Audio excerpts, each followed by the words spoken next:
अस्सलामुअलैकुम friends, welcome back to my channel special foodie tadka. तो आज मैं बनाने जा रही हूँ आलू के पराठे, रमज़ान स्पेशल आलू का पराठा। अगर आप मेरे चैनल पर न्यू हैं तो चैनल को सब्सक्राइब करें, वीडियो पसंद आए तो लाइक करें। तो फिर चलिए जल्दी से शुरू करते हैं वीडियो। तो सबसे पहले हम ले लेंगे आलू बॉईल करने के लिए। यहाँ पे मैंने आलू को अच्छी तरह से वॉश कर लिया है और हमने पानी इतना रखा है कि आलू से बस थोड़ा सा ऊपर है, इतना ही पानी लेना है। अब हम इसे बॉईल करने के लिए रख देंगे। यहाँ पे हमें 2 सीटी ले लेनी है। आप आलू एक बार चेक कर लिएगा, नहीं हुआ होगा तो 1 सीटी और ले लीजिएगा। तो आलू में ऐड करने के लिए यहाँ पे मैंने ले लिए हैं 4-5 हरी मिर्ची, 1 चम्मच ज़ीरा और 4 मैंने सूखी लाल मिर्ची ली हैं। इसे हमें पीस लेना है। तो यहाँ पर ये पीस चुका है और तब तक मेरे आलू भी यहाँ पर हो चुके थे। इसे हम एक बार चेक कर लेते हैं। तो देख सकते हैं कि यहाँ पर आलू अच्छी तरह से हो गए थे। अब आलू के हमें छिलके को उतार लेना है। तो अब बारी है इसे मैश करने की। तो मैं इसे मैश कर लेती हूँ। यहाँ पे बहुत ज़्यादा आलू गर्म थे फ्रेंड्स, तो मैंने जो है इस पर स्पून की हेल्प ली थी, उससे मैंने इसे अच्छी तरह से मैश कर लिया है। आप गिलास की मदद से या फिर मैशर से इसे अच्छी तरह से मैश कर लें, क्योंकि ये पराठे में फिल होगा। अगर आलू अच्छी तरह से मैश नहीं हुआ होगा तो हमारे पराठे फटने लगेंगे। इसलिए हमें ध्यान से आलू को बहुत अच्छी तरह से मैश कर लेना है, ठीक है। तो यहाँ पे आलू अच्छी तरह से मैश हो चुके हैं। इसके बाद हम इसमें ऐड कर देंगे मसाले जो हमने पीसे थे, उसको हमें इसमें ऐड कर देना है। यहाँ पे मैं इसमें 2 चम्मच मसाले ऐड कर दे रही हूँ। इसके बाद हम इसमें ऐड कर देंगे टेस्ट के अकॉर्डिंग नमक, ठीक है। इसके बाद हमें इसमें नमक ऐड कर देना है। इसके बाद हमें इसे बहुत अच्छे तरह से मिला लेना है, ठीक है। इसे मैं अच्छी तरह से मिला लेना है। तो यहाँ पे इसे मैंने अच्छी तरह से मिला लिया था। इसके बाद हम ले लेंगे आटा। आटे में हमें ऐड कर देना है थोड़ा सा नमक, क्योंकि इसके लिए हमें पराठा बनाना है तो हम थोड़ा सा नमक ऐड करेंगे। तो यहाँ पर आटा गूंथ चुका है, ठीक है। तो यहाँ पर मैं ले रही हूँ पराठे के लिए आटा। आप जितना बड़ा पराठा चाहें उतना बड़ा आप ले सकते हैं, ठीक है। उतना आपको आटा ले लेना है।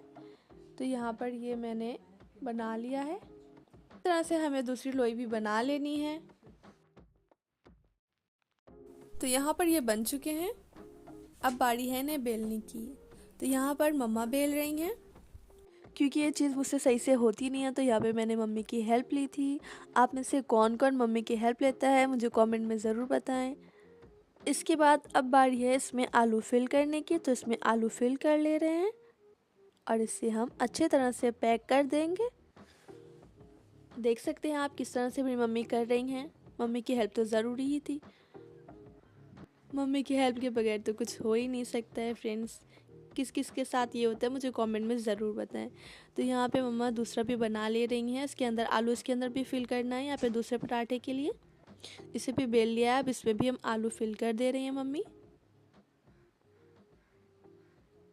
बस आपकी सपोर्ट की ज़रूरत है, प्लीज़ सपोर्ट करें, वीडियो को लाइक करें। पसंद आ रही हो तो आप वीडियो लाइक करें। चैनल पर नहीं हो तो चैनल को सब्सक्राइब कर दें।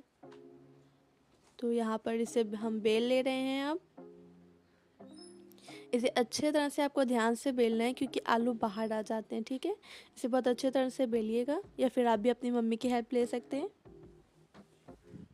जब तवा अच्छी तरह से गर्म हो जाए तो हमें इस पर पराठा डाल देना है। तो यहाँ पे मेरी मम्मी का दूसरा प्रोसेस भी शुरू हो गया है। इधर दूसरा पराठा भी मम्मी बेल ले रही हैं और फिर इसे हमें पलट देना है और इसकी साइडेड को अच्छी तरह से पकाना है फ्रेंड्स, कि ये कच्चा ना रह जाए, ठीक है। इसे हमें थोड़ी थोड़ी देर पे घुमा के अच्छे से पका लेना है। इसकी साइडेड अच्छे से हो जानी चाहिए। इसके बाद अब हम इसमें ऐड कर देंगे तेल, ठीक है। तो यहाँ पे तेल ऐड कर दे रहे हैं। फिर हम इसे वन साइड से पहले अच्छे से पका लेंगे। हम इधर उधर पलट के नहीं, पहले वन साइड से अच्छे से हो जाए फिर हम इसे दूसरी साइड अच्छे से पकाएंगे, ठीक है। तो आप देख सकते हैं यहाँ पे कैसे मेरी मम्मा कर रही हैं। तो जब तक ये पराठा हो रहा है, आपको वीडियो पसंद आ रही हो तो वीडियो को लाइक कर दें, चैनल पर न्यू हैं तो चैनल को सब्सक्राइब कर दें और अपने फ्रेंड्स के साथ भी शेयर करें। तो ये एक तरफ से हो चुका था। अब इसे दूसरी तरफ पलट लिया है और दूसरी तरफ भी हमें इसे अच्छे तरह से सेक लेना है, ठीक है। इसकी साइडेड पे आपको ध्यान देना है कि ये कहीं कच्चा ना रह जाए, ठीक है। तो इसके पीछे भी देख सकते हैं कि आप आगे पीछे दोनों तरफ से अच्छी तरह से ये हो चुका था। तो ये हमारा एक पराठा डन हो चुका है। इसी तरह से आप दूसरा, तीसरा, चौथा जितना भी बनाना है आपकी मर्ज़ी है, आप इसे फटाफट तैयार कर सकते हैं। ठीक है, तो यहाँ पे दूसरा पराठा भी सिक रहा है और हमारा दूसरा पराठा भी तैयार हो चुका है। तो ये हमारा पराठा रेडी हो गया है। ये रहा इसका फाइनल लुक। आप भी इसी तरह से ट्राई करें और मुझे कमेंट में ज़रूर बताएं आपको वीडियो कैसी लगी। चैनल पर न्यू है, चैनल को सब्सक्राइब करें। वीडियो पसंद आई तो लाइक करें और अपने फ्रेंड्स के साथ शेयर करें। Thanks for watching. मिलते हैं नेक्स्ट वीडियो में। खुदा हाफिज़।